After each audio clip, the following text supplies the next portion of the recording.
Love जिहाद के संघ के स्वयंसेवक कई संगठन में काम करते हैं, हिंदू जागरण जो अथवा विश्व हिंदू परिषद, बजरंग दल, तो वहाँ संघ के स्वयंसेवक है।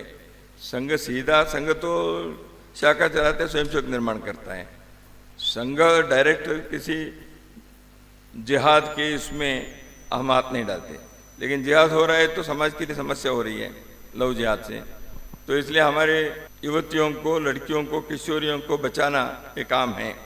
उदाहरण के लिए केरल में लगभग 200 युवतियों को बचाने का काम हुआ। कई लोग चली भी गई थी, वापस आई। वापस आने के बाद उनके पुनर्वास कैसे होगा? उदाहरण के लिए मैं कह रहा हूँ। देखिए, वापस आने के बाद 1 साल के 2 साल के बाद वापस आई, उनका जीवन क्या होगा? उनका विवाह होगा, कितने लोग तैयार होंगे, समाज स्वीकार कैसे करेगा? ये सारी समस्या रहती है। हम सब समझते हैं, आप लोग भी गृहस्थी लोग हैं, समाज के लोग हैं, तो घर से कोई लड़की बाहर गए तो वापस आने के बाद क्या होगा?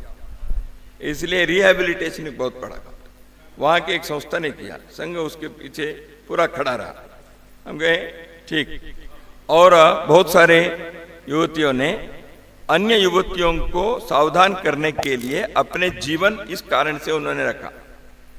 जो वापिस आई वो घर नहीं बैठी, वो हिम्मत नहीं हारी। उन्होंने कहा हमको बचाए हैं, अब हमारे कर्तव्य है हम बाकी युवतियों को बचाएंगे।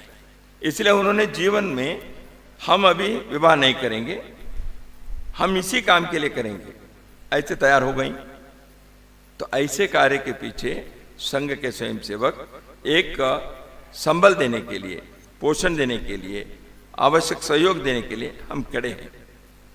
तो ऐसे देश भर में लव जिहाद के जो भी ऐसे प्रकरण होते हैं, उसके कई आयाम हैं, मैं इसके सारी चर्चा यहाँ नहीं करूँगा। उसके कोर्ट के मामले हैं, घर परिवार के मामले हैं, जाति बिरादरी की कुछ समस्या रहती है। कोई लड़कियाँ है तो परिवार तैयार है, बिरादरी तैयार नहीं रहती, बहुत सारे ऐसे हैं।